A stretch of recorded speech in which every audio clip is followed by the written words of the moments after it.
नमस्कार दोस्तों, मैं हरीश जोशी आपका स्वागत करता हूं अपने रूफटॉप ऑर्गेनिक गार्डन में एक बार फिर से। आज न तो दोस्तों में हम फ्लावर की बात करेंगे, न ही हम वेजिटेबल्स की बात करेंगे। ऐसे चीज़ की बात करेंगे, एक ऐसे प्लांट की बात करेंगे जिसको लोग बहुत चाहते हैं और हर कोई चाहता है कि दो चार हमारे घर पर हों। और दोस्तों, इनका केयर भी बहुत ईजी होता है। हालांकि अब जैसे कुछ नॉर्थ इंडिया में बहुत तेज़ गर्मी आती है, बहुत ज़्यादा गर्मी पड़ती है, तो कुछ प्लांट ये मर सकते हैं। तो आज दोस्तों हम बात करने जा रहे हैं कुछ कैक्टस की और कुछ सक्लेंट्स की। जी हाँ, कैक्टस जो हमारे गार्डन की शोभा बढ़ाते हैं। गार्डन हो और कैक्टस ना हो और सक्लेंट्स ना हो तो फिर गार्डन नहीं लगता दोस्तों। जिस प्रकार से आपका गार्डन हो और गुलाब ना हो तो फ्लावर रखना बेकार है। इसी प्रकार से अगर आपके वेजिटेबल में अगर आपने पुदीना नहीं लगा रखा, हरा धनिया नहीं लगता या फिर कुछ आयुर्वेदिक प्लांट नहीं लगा रखे हैं तो फिर वो आपका किचन गार्डन अधूरा है। तो इसी प्रकार से अगर आप कंप्लीट गार्डन की जब भी बात करते हैं तो कुछ सक्लेंट्स या कुछ कैक्टस आपके गार्डन में ज़रूर होने चाहिए, जो आपके गार्डन की सुंदरता को चार चाँद लगाते हैं। ये जो सक्लेंट्स होते हैं दोस्तों, ये बहुत ज़्यादा जगह हमारी नहीं घेरते हैं। ये छोटी-सी जगह पर आप इनको मेंटेन कर सकते हैं। ये डिपेंड करता है, आपके पास कोई रैक है तो रैक के अंदर इनको सँभाल के रख सकते हैं। बालकनी है ना, बालकनी का एक छोटा-सा हिस्सा 8-10 सक्लेंट छोटे-छोटे आप ला सकते हैं, उनको लगा सकते हैं। उनकी मिट्टी की आपको नॉलेज होनी चाहिए, पानी का आपको नॉलेज होना चाहिए और हाँ, ज़्यादातर इसमें सक्लेंट्स जो है ना वो तेज़ धूप को पसंद करते हैं। लेकिन बहुत ज़्यादा जब ह्यूमिडिटी होती है, बहुत ज़्यादा जब गर्मी हो जाती है ना, तब ये थोड़ा-सा ख़राब होने शुरू हो जाते हैं। तो इनकी थोड़ा-सा आपको तब केयर करनी होती है। एक-एक करके थोड़ा-थोड़ा मैं आपके साथ डिस्कस करूँगा, इनके नाम बताने की कोशिश करूँगा। इनमें से कौन आपके लिए ईज़ी रहेंगे लगाने के लिए, इन गर्मियों में आप किसको लगा सकते हैं या आप ये कौन से परमानेंट हैं, इनमें से कैक्टस और सक्लेंट्स दोनों ही, दोनों का कंबाइंड मैंने किया हुआ है। कुछ जो मैंने रखे हुए हैं, इनके अलावा भी बहुत सारे हैं। ऐसा नहीं है कि यहीं तक सीमित है, लेकिन आप जितना भी लगाना चाहें वो कम है। आपको बहुत सारे लोगों को पूरा कैक्टस का शौक होता है, पूरे छत पर उनके कैक्टस ही कैक्टस होते हैं। लेकिन हम चाहते हैं कि हमारे पास 8-10 कैक्टस हों, 8-10 हमारे पास सक्लेंट्स हों, तो हमारा गार्डन थोड़ा-सा कंप्लीट सा दिखे। तो दोस्तों, मैं हरीश जोशी आपका स्वागत करता हूँ अपने रूफटॉप ऑर्गेनिक गार्डन में। अगर वीडियो पसंद आए तो ज़रूर लाइक करना। तो दोस्तों, मुझे कमेंट में आप ज़रूर बताना कि आपके पास इनमें से कौन-कौन से सक्लेंट्स हैं, कौन-कौन से कैक्टस आपके पास हैं और आप किसको ऐड करना चाह रहे हैं। क्या आपको इनकी मिट्टी के बारे में पता है? क्या आपको इनको कैसे सॉइल मिक्स के बारे में बनाना है, ये पता है? हम कैक्टस लाए, सिंपल सक्लेंट्स लाए, सिंपल मिट्टी में अगर आप लगा देंगे 1 महीना, 2 महीना, 4 महीने, 6 महीने, बस उसके बाद वो खल्लास। जबकि हमारी ये कोशिश होनी चाहिए कि ये सालों साल हमारे चलते रहें। एक बार अगर आपकी गर्मी को झेल लेंगे, बरसात को झेल लेंगे, तो ये प्लांट फिर आपके हमेशा-हमेशा के लिए आपके साथ रहेंगे। तो सबसे पहले हम इसकी ना मिट्टी की बात करते हैं, सॉइल मिक्स की बात करते हैं, क्योंकि लगभग जितने भी आपके सक्लेंट्स हैं, कैक्टस को हम बाद में लेंगे, जो सक्लेंट्स हैं, जो इस प्रकार के होते हैं। सक्लेंट पहले किसको कहा जाता है, ये भी आपको समझ में आना चाहिए। मुझे मालूम है बहुत सारे सब जानते हैं कि सक्लेंट क्या होता है, लेकिन बहुत सारे जो नए गार्डनर हैं, उनको नहीं पता होता। देखिए, सक्लेंट्स मैं बता दूँ कि क्या होता है, इनकी जो लीव्स होती है ना, थोड़ा-सा फ्लैसी टाइप की होती हैं, थोड़ा-सा इनकी लीव्स मोटी होती हैं, रूटीन से हटकर होती हैं और इनके अंदर क्या होता है, वाटर होता है। अब ये ज़रूरी नहीं कि ये प्लांट मैंने दिखाया ऐसे ही सक्लेंट आप लें। ये आप देख रहे हैं, ये जेट प्लांट की ही एक वैरायटी है। ये भी सक्लेंट्स के अंदर आता है। इसके पत्ते जब बड़े-बड़े होते हैं ना, तो इसके अंदर भी वाटर रिटेंशन की थोड़ा इनकी कैपेसिटी होती है। इनके अंदर भी बहुत सारा पानी होता है। ये सब सक्लेंट्स में आते हैं, ये सब सक्लेंट्स में आते हैं दोस्तों। इवन एलोवेरा आप जो देखते हैं ना, वो भी सक्लेंट्स में आता है। ये इस प्रकार की जो आप ये देख रहे हैं, ये इस प्रकार का जो ये देख रहे हैं, ये भी सक्लेंट्स में आता है और ये कुछ कैक्टस हैं, ये भी कैक्टस भी सक्लेंट्स हो सकते हैं, यानी कि कैक्टस के अंदर भी आपको वाटर रिटेंशन उनके अंदर भी बहुत सारे में मिलेगा। तो दोनों ही एक दूसरे से जुड़े हुए हैं। तो आइए एक-एक करके थोड़ा-थोड़ा दिखाता हूँ, मैं थोड़ा आपको समझाने की कोशिश करता हूँ। आपको जो खूबसूरत लगे ना, आप ज़रूर लेके आना, बहुत ज़्यादा महँगे भी नहीं मिलते हैं और अगर आपने इनको सही से प्रिज़र्व कर लिया तो आप इनको ईज़िली लगा सकते हैं। इनकी सॉइल मिक्स जो है ना, हमेशा अच्छी वेल ड्रेन बनाइए, उसमें थोड़ा-सा हल्का-सा मॉइस्चर हो, ज़्यादा नहीं, हल्का-सा बिल्कुल भी। और उसके लिए क्या है, थोड़ा-सा मिट्टी मिला दीजिए बस 20%। 60% उसमें आप सैंड रखें या कोई भी इस प्रकार का मटेरियल ले लें, जैसे आप इवन जिसको हम जैसे हम एडेनियम का लगाते हैं दोस्तों, सिंडर लगाते हैं, सिंडर में भी ये बहुत अच्छा काम करेगा, आपका कैक्टस ख़राब नहीं होगा, बरसात में बिल्कुल ख़राब नहीं होगा, बाहर ही रहता है तो गलता नहीं है, क्योंकि पानी सारा निकल जाता है। इसमें खाद आपको नाम मात्र की डालनी होती है, तो 10% से ज़्यादा बिल्कुल नहीं। यानी कि आपके 9 भाग अगर बाकी चीज़ें हैं, तो सिर्फ़ 1 भाग आपका खाद का हो, इतना ध्यान रखें। इसमें बहुत ज़्यादा खाद देने की आवश्यकता नहीं होती है। पानी की अगर हम बात करें, तो कभी-कभी अब जैसे गर्मियाँ हैं, तो रोज़ भी डाल देंगे, ज़्यादा फ़र्क नहीं पड़ेगा। लेकिन ऑर्डिनरी जो है दोस्तों, इनमें 3 से 4 दिन, 5 दिन, 7 दिन, 10 दिन के बाद भी अगर आप इनको पानी डालेंगे तो इनमें बहुत अच्छी इनकी ग्रोथ रहेगी। और कई कई सक्लेंट या कैक्टस के अंदर तो आपको फूल भी देखने को मिलते हैं, छोटे-छोटे फूल आते हैं, बहुत खूबसूरत होते हैं। एक सक्लेंट में, एक कैक्टस में भी आपको दिखाऊँगा, जिसमें आपने देखा होगा रात को जिसका फूल खिलता है बहुत खूबसूरत होता है, लेकिन सुबह ना मुरझा जाता है। लेकिन जब खिलता है ना तो दिल को खुश करके जाता है। ये सक्लेंट आप देख रहे हैं, देखिए कि कैसे एक कमल की भांति खिला हुआ है ना दोस्तों? तो इसको हम जानते हैं दोस्तों घोस्ट प्लांट के नाम से, घोस्ट, और मदर ऑफ पर्ल प्लांट भी इसको कहा जाता है। इस मोतियों की तरह ना इसके धीरे-धीरे आप अगर देखेंगे तो ये पूरे फैले रहते हैं। ये भी पर्ल प्लांट की तरह ही होता है, इसमें भी आप छोटे-छोटे देख रहे हैं, ये इसके साइड में मैंने लगा रखे हैं, लेकिन दोनों ही अलग वैरायटी है। मैं इसकी बात कर रहा हूँ जो ये घोस्ट प्लांट कहलाता है। तो इसको आप बहुत ईज़िली लगा सकते हैं। अब क्या होता है, जब 45 डिग्री टेम्परेचर होता है ना, इसको अपने एसी के रूम में ले आइए, वहाँ इसको रखिए, पानी इसको तब कम दीजिए क्योंकि ये ज़्यादा गर्मी को ना सहन नहीं कर पाता। ये सबसे ज़्यादा इसमें दिक्कत होती है कि जैसे ही 40-42 डिग्री टेम्परेचर होने लगेगा तो ये ख़त्म होने लगेगा। तो लेकिन अब आप बिल्कुल अंधेरे में रख देंगे तब भी ये गलने लगेगा, तब भी इसकी धीरे-धीरे पत्तियाँ ना इसकी गलने लगेंगी। तो थोड़ा-सा इसको कभी-कभी आपको मेहनत करनी पड़ेगी। अगर इस प्रकार का कोई प्लांट है, हल्की सी धूप में रख लिया सुबह के 1-2 घंटे और फिर अंदर ले आए, फिर एसी रूम में रख दिया और शाम को बाहर रख दिया। ये इसके साथ आपको करना पड़ेगा दोस्तों। इसकी जब जैसे अगर हम प्रोपोगेशन की बात करें, इसको एक प्लांट के कैसे आप बहुत सारे बना सकते हैं। देखिए, मैं इसको खरीद के नहीं लाया था, मैं किसी से जस्ट एक पत्ता लेके आया था। बरसात के दिनों में या बरसात के बाद एक पत्ता तोड़िए और कहीं पर भी वेल ड्रेन मिट्टी के अंदर, सैंड के अंदर इसको लगा दीजिए, तो ये धीरे-धीरे अपना ग्रोथ करने लगेगा। मिट्टी जैसे मैंने अभी आपको बताई कि वेल ड्रेन और बिल्कुल अच्छी तरह से बजरी वाली मिट्टी हो, ज़्यादा उसमें मिट्टी ना हो, सॉइल बहुत कम हो, तो ये आपका बहुत अच्छा चलेगा। ये आप ईज़िली अपने उसमें ग्रो कर सकते हैं, गार्डन में ग्रो कर सकते हैं। ज़्यादा तंग आपको नहीं करेगा, सिर्फ 1 डेढ़ महीना इसको आपने बचा के रखना होता है, मई और जून के महीने के अंदर। तो आगे बढ़ते हैं दोस्तों, विष्णु कमल, इसकी तो बात ही क्या कहें दोस्तों। एक लक्ष्मी कमल भी आता है। लक्ष्मी कमल आप जो देख रहे हैं, ये देखिए चित्र में ऐसा होता है, वो मेरे पास नहीं है, लेकिन ये है विष्णु कमल। इसको हम विष्णु कमल के नाम से जानते हैं। देखिए, एक साइड से इसकी ब्रांच निकल रही है, देखिए कितनी खूबसूरत है ना ये। और देखिए प्रकृति हमें क्या देती है और कैसे सेब बनाती है, हर चीज़ अपनी सेब बनाती है। देखिए कमल की भांति खिला हुआ।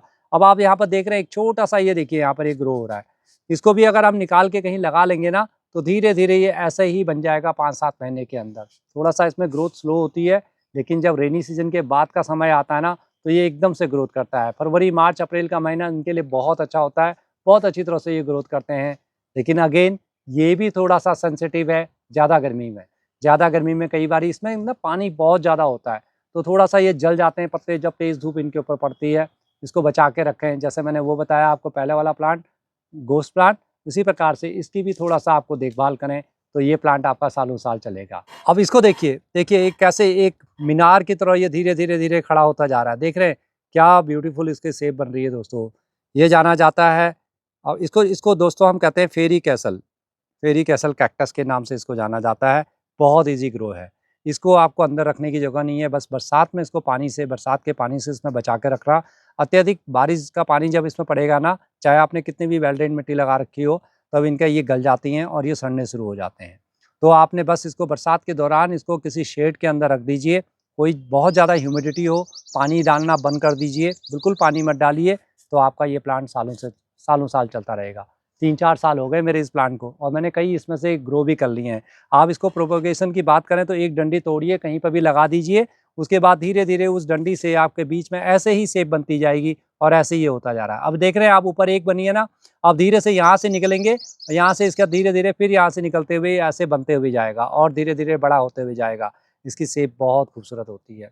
मिट्टी वैसे ही बनानी है जैसे अभी मैंने आपसे बात करी थी, उसी प्रकार से। तो ये भी बहुत ईज़ी टू मेंटेन है। ये देखिए इसके स्टेम्स ना एक पैड की तरह होते हैं, बनी ईयर इनको कहा जाता है। और ये देख रहे हैं, ये बीच में देखिए आप, यहाँ पर थोड़ा-सा ये खराब सा हो गया है। अगर ये खराब हो जाए ना, देखिए हल्के से इस प्रकार से इसको हटा दीजिए और ये ईज़िली चलता रहता है आपके। और अगर आपको इसको प्रोपगेशन करना हो तो एक टहनी इस प्रकार से तोड़ें और कहीं पर भी लगा दीजिए, ये ईज़िली ग्रो हो जाता है। छोटे गमले में हो तो छोटा साइज़ आएगा, बड़े गमले में लगाएँगे तो बड़ा साइज़ हो जाएगा। ज़्यादा हाथ में लगाएँ इसको इस प्रकार से, इसमें ना काँटे होते हैं। कैक्टस में तो सारे सब में काँटे ही होते हैं दोस्तों, तो थोड़ा-सा बच्चे वाला घर है आपका, थोड़ा इसको अवॉइड करें। इसको ना लाएं, क्योंकि बच्चे ना कई बार हाथ डाल देते हैं, फिर बहुत सारे कांटे उनके चुभ जाते हैं। इस चीज़ का आपको ध्यान रखना है दोस्तों। ये है सैडम एडोल्फिल, गोल्डन सैडम के नाम से भी इसको हम जानते हैं। ये देखिए इस प्रकार से इसकी टहनियाँ इस प्रकार बनती रहती हैं और छोटे छोटे यहाँ पर ये ना कुछ कुछ आपको विष्णु कमल के जैसे ही मिलेगा, या फिर जो लक्ष्मी कमल है उसकी तरह से ही इसके भी फ्लावर बनते रहते हैं। और अगेन ये भी क्योंकि बहुत ज़्यादा सक्लेंट है, इसकी पत्तियों में बहुत ज़्यादा पानी होता है, तो बहुत गर्मी में इसको परचेज़ करने से आप बचें। आप उसके बाद इसको बरसात के बाद इसको खरीद के ला सकते हैं, बहुत ईजिली ग्रो हो जाएगा। किसी के पास हो इस प्रकार से खिला हुआ हो तो एक छोटा सा टुकड़ा उनसे ले लीजिए और 1 साल के अंदर आपका ये लगभग ऐसा हो जाएगा। फिर धीरे धीरे अगर आपने इसको संभाल लिया तो ये पूरा भर जाता है, बहुत खूबसूरत लगता है। तो गोल्डन सैडम भी आपके लिए एक बहुत अच्छा ऑप्शन है। अब इसके पत्ते देखिए, ये पत्ते ऐसे लगता है जैसे इसके साइड में ना जैसे दांत बने हों। ये इसके जो टीथ होते हैं ये बिल्कुल बहुत ज़्यादा शार्प होते हैं। इसको हाइब्रिड एलो या एलोई के नाम से हम इसको जानते हैं दोस्तों। इसमें ना ये जो डंडियाँ आप देख रहे हैं, अभी थोड़े दिन पहले इसके अंदर बहुत अच्छे फ्लावर आए हुए थे, छोटे छोटे फ्लावर्स आते हैं ये। जब ये फ्लावर्स आ जाएँ तो इनको हटा दीजिए। ईजी टू ग्रो है, आराम से आप इनको ग्रो कर सकते हैं। कहीं से भी एक निकाल लें और कहीं भी लगा दीजिए, ये 6 महीने के अंदर पूरा इस प्रकार से भर जाएगा। आप अपनी स्टडी टेबल में इसको रख सकते हैं, आप अपने ड्राइंग रूम में इसको रख सकते हैं। हमेशा नहीं, 1 महीना रखिए फिर बाहर रख दीजिए, धूप में रख दीजिए। बहुत ज़्यादा जब गर्मी आएगी, ख़राब नहीं होगा गर्मी में, मैं ये नहीं कह रहा, लेकिन तब भी आप इसको अपने रूम के अंदर रख सकते हैं, अपने टेबल के सामने रख सकते हैं, कहीं पे भी रख सकते हैं। तो और ये सक्लेंट्स जो होते हैं ना, ये हमारे को एक नया सी एनर्जी देते हैं, ये पॉजिटिव एनर्जी बहुत देते हैं। ये जितने भी सक्लेंट्स आप देख रहे हैं, ये आपके घर में एक पॉजिटिव एनर्जी लाते हैं। पॉजिटिव एनर्जी वाले प्लांट्स ना बहुत अच्छे होते हैं। बहुत सारे लोग मेरे से एग्री नहीं करेंगे, कहेंगे कि कांटे वाले प्लांट तो जो नेगेटिव एनर्जी लाते हैं, बिल्कुल ऐसा नहीं है। जब से मैंने अपने घर में कैक्टस लगाया ना, मेरे अंदर कभी हमारे यहाँ कभी भी नेगेटिव एनर्जी नहीं रही है। और मेरे अंदर बहुत सारे 15-15, 20-20 साल से दोस्तों मैंने ये कैक्टस लगा रखे हैं। मैं भी आपको आगे दिखाऊंगा, आप वीडियो में बने रहिए। तो वो खराब भी नहीं हुए हैं और वो सालों साल चलते रहे हैं। तो इसको आप जानते हैं हावर्थिया। हावर्थिया कुछ अलग दूसरा नाम होता है जिसको अभी मैं भूल रहा हूँ। और ये भी बहुत अच्छा खूबसूरत लगता है। इसमें भी छोटे छोटे ऐसे खिलते हुए फूल जैसे आती है, डंडियाँ जब आती है इनको हटा दिया करें और ये पूरा भर जाता है। देखिए इस प्रकार से आप इनको कहीं भी लगा सकते हैं। आपके पास छोटा सा ऑफिस है ना, ऑफिस के अंदर इसको लगा सकते हैं। किसी को गिफ्ट देने के लिए इसका इस्तेमाल कर सकते हैं। बहुत महंगे आते हैं ये प्लांट, इतने छोटे छोटे आप जो देख रहे हैं ना, 200-250 रुपये के प्लांट आते हैं ये। एक छोटा सा प्लांट लीजिए, उसको ग्रो करिए, किसी को गिफ्ट दीजिए, बहुत ही खूबसूरत है। इसमें बहुत सारी वेराइटीज़ आती हैं। हावर्थिया के अंदर आप देख रहे हैं ये इस प्रकार से, देखिए इस प्रकार से भी ये ग्रो हो जाता है। इसके अंदर कई बारी घास उगाती है, उनको साइड से आपको थोड़ा निकालना होता है। अगर हम बात करें ना जितने भी सक्लेंट्स हैं इनके अंदर कि आपको बार बार कभी खाद देनी है, कुछ देना है, बिल्कुल नहीं। मैं इसमें सालों साल में बिल्कुल भी खाद नहीं डालता हूँ। बस हाँ, लिक्विड फर्टिलाइजर जो अपने कई बारी दूसरों को देता हूँ ना, गोबर की खाद का बना हुआ, वो इनके अंदर डाल देता हूँ। तो इनके अंदर मेरे को बहुत अच्छी ग्रोथ मिलती है, बहुत अच्छे रिजल्ट इसके अंदर मिलते हैं। इनको हाथ लगाते हुए भी ना डर लग रहा है, देखिए। और ये देखिए, ये इतना भरा भर के इसके अंदर आते हैं, ये बस कुछ नहीं करना अब इसको। इनको रिपोर्ट करना भी बड़ा मुश्किल होता है क्योंकि इनके अंदर आप हाथ नहीं लगा सकते हैं। जब भी आपको रिपोर्ट करने हो ना, तो इनको आराम से उल्टा कर दीजिए और फिर पूरे मिट्टी को आराम से दूसरे उसमें लगा लें और हाथों में ग्लव्स पहन लीजिए या पॉलीथीन लगा के कर लीजिए। देखिए इतने पकड़ने में ही एक कैक्टस ना हल्का सा चुभ जाता है। देखिए ये कैक्टस, इसको जाना जाता है इकोनॉफिस कैक्टस के नाम से।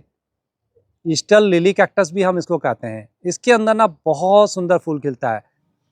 देखिए ये मेरे हाथ, बिल्कुल जो मेरे हाथ में आप देख रहे हैं, ये देखिए यहाँ से यहाँ से यहाँ से ये 3 इसके अंदर आ रहे हैं। और इसी प्रकार से इसमें कम से कम 7-8 फ्लावर आपके आएंगे। जो बड़े वाले आप देख रहे हैं उनमें अभी आए ही नहीं है, उनके अंदर भी धीरे धीरे आएंगे। लेकिन इनके अंदर बड़ी दिक्कत ये रहती है कि कांटे इनके अंदर बहुत शार्प होते हैं। अगर आपके घर में बच्चे हैं, अगेन मैं कहूँगा कि इसको बिल्कुल ना रखें, क्योंकि बच्चों की पहुँच से बहुत दूर रहना चाहिए। ये बहुत सुंदर लगता है, जितने बड़े पॉट में लगाते जाएंगे उतना बड़ा साइज इसका होता जाएगा। और फ्लावरिंग बहुत मस्त करता है दोस्तों। जब आप फ्लावर देखेंगे ना, इसका रात को 9 बजे खिलेगा। दोस्तों देखिए मैंने इसकी रिकॉर्डिंग करी थी लास्ट ईयर, मैं आपको ये दिखाता हूँ। पहले आप ये देखिए कितना खूबसूरत लग रहा है। धीरे धीरे जब ये खिलता है ना, बहुत खूबसूरत लगता है। और सुबह तक बिल्कुल रहता है, 8-9 बजे तक ये रहेगा। और उसके बाद धीरे धीरे जैसे ही सूरज थोड़ा सा ऊपर आता है या इसको धूप पड़ती है, आप कमरे में भी रखेंगे तब भी ना ये धीरे धीरे ख़त्म हो जाता है। इसकी लाइफ ही सिर्फ 10-12 घंटे होती है। ये जो आप देख रहे हैं दोस्तों, ये है अगे प्लांट। एक सकलेंट, ये भी एक सकलेंट की वैरायटी में ही आता है। इसको भी कैक्टस भी बोल सकते हैं आप। ये भी फ्लैसी लीव लिए हुए होता है, लेकिन इसके आगे जो होते हैं ना, वो बहुत ज़्यादा तीखे कांटे होते हैं। एक ऑर्नामेंटल प्लांट भी इसको कहा जाता है। हॉट और ड्राई क्लाइमेट जहाँ होता है वहाँ पर इसको उगना बहुत पसंद है। मैं इसको लेके आया हूँ अपने गाँव में। हमारे गांव की साइड ये बहुत ज़्यादा खिला रहता है और ऐसी जगह रहता है बिल्कुल पत्थरों के बीच में। अगर आप इसको कोई भी केयर नहीं करेंगे, अगर आप दोस्तों इस प्लांट को ना पानी नहीं भी डालेंगे, 20 दिन 25 दिन 1 महीना पानी नहीं डालेंगे, कुछ नहीं होगा, थोड़ा सा पत्तियाँ मुरझा जाएंगी, क्योंकि इसके अंदर इतनी ज़्यादा गर्मी को सहने की क्षमता है कि ये ईजिली रह सकता है। देखिए मैंने पॉलिथीन में ग्रो किया हुआ है। अब दोस्तों मैं इसको थोड़ा शायद किसी गमले में लगाऊंगा और आपके गार्डन में से सारी बुराइयों को दूर करने के लिए, अगर आपके किसी की नज़र लगती है उन सब को दूर करने के लिए इस प्लांट को आप जरूर लगाएं अपने घर में। इसको रखना कहाँ है, कहीं भी ईस्ट की साइड में या नॉर्थ की साइड में आप किसी के कोने पर इसको रखिए, हमेशा इसको कोने पर रखिए, ऐसी जगह रखिए जहाँ पर आपका हाथ ना पड़ता हो। इस चीज़ का ध्यान रखें कि हमें कैक्टस के लिए ना एक अलग से स्पेस बनाना होता है, ये नहीं कि गार्डन में हर जगह हम उसको रख दें। ऐसी जगह रखें जहाँ पे किसी का हाथ ना जाता हो या इवन आपका भी हाथ ना आए, कि आप जैसे काम कर रहे हो तो आपको ये एकदम से, नहीं तो क्या होगा दोस्तों कि आपको चुभेगा और फिर खून भी आ सकता है, थोड़ा सा नुकसान होता है, फिर आपको थोड़ा सा उससे नफरत सी हो जाती है कि यार ये तंग कर रहा है। तो इसके लिए एक अलग से स्पेस आपको बना के रखना होता है। ये इस प्रकार के ये जो देख रहे हैं आप, ये देखिए मैंने एक पाइप के अंदर इसको ग्रो कर रखा है। ये यहाँ से ना बहुत बड़ा था, काफ़ी बड़ा था, मैंने इसको, ये टूट गया था, फिर इसको मैंने अलग से कहीं सेपरेटली ग्रो कर लिया। लेकिन जब इस प्रकार से इसके ग्रीन ग्रीन निकलते हैं ना तो ये बहुत खूबसूरत लगता है। ये भी कई सालों से मेरे पास है। सबसे पुराना जो है दोस्तों मेरे पास है वो ये, आप ये देख रहे हैं, ये बंचेस में इस प्रकार से आता है, बहुत ही खूबसूरत लगता है। ये इसकी बिल्कुल रेगुलर ग्रोथ होती रहती है, बहुत ज़्यादा ये ग्रोथ करता है छोटे छोटे अपने साइड से। आप देख रहे हैं जो इस प्रकार की ये निकालता रहता है, सूट्स निकालता रहता है। सिलेंड्रिकल शेप होती है इसकी, आप जो देख रहे हैं एक सिलेंड्रिकल शेप के अंदर ये आपका होता है। इसकी केयर करने के लिए कुछ नहीं है, आप इसको शेड में भी रख सकते हैं, धूप में भी रख सकते हैं, और पानी कभी डाला कभी नहीं डाला कुछ भी नहीं है, बस एक तरह से ये डेकोरेटिव प्लांट है आपका। लेकिन अगेन बच्चों की पहुंच से बाहर, एक बारी अगर आपका हाथ लग गया ना तो आधे 1 घंटे तक आपके हाथ से काटे जाएंगे नहीं, बहुत चुभन होगी, बहुत ज़्यादा कांटे होते हैं इसमें, तो ये थोड़ा सा आपको ध्यान रखना होता है। इसी प्रकार से इसका नाम आप बताइए मेरे को कमेंट में क्या है। बहुत खूबसूरत है ये भी, लगभग ये भी सक्लेंट है, लेकिन इसकी पत्तियाँ थोड़ा सा टाइट हैं, थोड़ा कैक्टस की ही वैरायटी इसका है। ये सक्लेंट्स और कैक्टस दोनों की ही वैरायटी में आता है ये इवन मिट्टी के अंदर ही मैंने लगा रखा है। देखिए बहुत इजीली ग्रो हो जाता है। ये किसी से मैं लेके आया था, एक छोटा सा प्लांट उन्होंने मेरे को दिया था इसके साइड से जब निकले हुए, क्योंकि ना अपने आप ये प्रोड्यूस करता रहता है। आप देख रहे हैं इसके साइड से, मैं आपको दिखाऊं, ये देखिए एक यहाँ से प्रोड्यूस हो रहा है, अभी एक यहाँ से साइड से प्रोड्यूस हो रहा है। तो आप ये निकाल के अपने दोस्तों के साथ इसको किसी को भी शेयर कर सकते हैं। इस प्रकार के छोटे छोटे कैक्टस जो आते हैं, देखिए इनके अंदर फ्लावरिंग ना होती रहती है। अब ये गर्मियाँ आ गई हैं, आप देखेंगे थोड़े टाइम बाद ना ये बिल्कुल पिंक फ्लावर से पूरा भर जाएगा। ये तीनों ही एक ही हैं, लेकिन इनमें अलग अलग कलर के फूल आते हैं, इसमें अलग आता है, इसमें अलग है दोस्तों, और ये थोड़ा सा डिफरेंट है, इसमें भी थोड़ा सा डिफरेंट टाइप का कलर आता है। ये तीनों अलग अलग है, ये तीनों मेरे को किसी ने गिफ्ट किए हुए थे, और इसी प्रकार से मेरे को गिफ्ट किया किसी ने दोस्तों। ये देखिए, ये भी हालांकि मैं अपने पहाड़ से भी इसको लेके आया हूँ, इसी से मिलता जुलता है, लेकिन थोड़ा सा ये डिफरेंट है। क्या आप जानते हैं इस प्रकार के कैक्टस को खाया भी जाता है? आप मेरे को कमेंट में बताना कि किसी ने इसको कभी यूज़ किया है।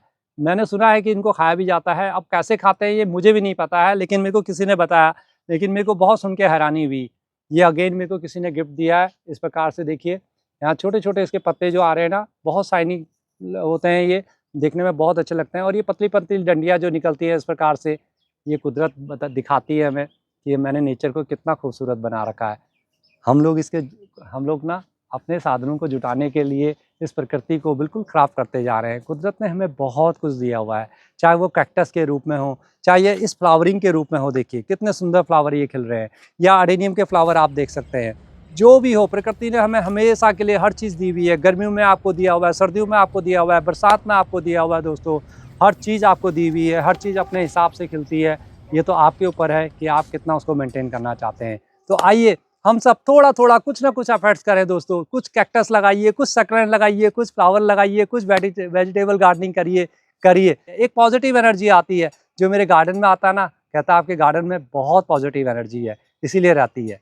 अब आप ये मत सोचना कि ये कैक्टस लगाने से नेगेटिव एनर्जी हो गई, या बहुत सारे लोग कहते हैं कि इन प्लांट्स को अनलकी होते हैं। ये कोई प्लांट अनलकी नहीं होता है, मैं इतना बता दूं, कोई प्लांट लकी नहीं होता है। ये आप उनके साथ कैसे बिहेव करते हैं, कैसे अपने प्लांट्स को प्यार करते हैं, वो चीज़ होती है। कैसे इनके लिए मिट्टी बनाते हैं, और यही सब चीज़ तो मैं आपको सिखाते रहता हूँ, और आपका प्यार मुझे मिलता रहता है। बस मैं यही चाहता हूँ कि आपका और मेरा संबंध ऐसा बना रहे। मैं हरीश जोशी फिर आपसे जल्दी ही एक वीडियो में फिर मिलता हूँ। तब तक के लिए नमस्कार, बाय बाय। अगर वीडियो पसंद आई हो तो आप लाइक ठोक के जाना। जल्दी ही मिलता हूँ। नमस्कार, हैप्पी गार्डनिंग।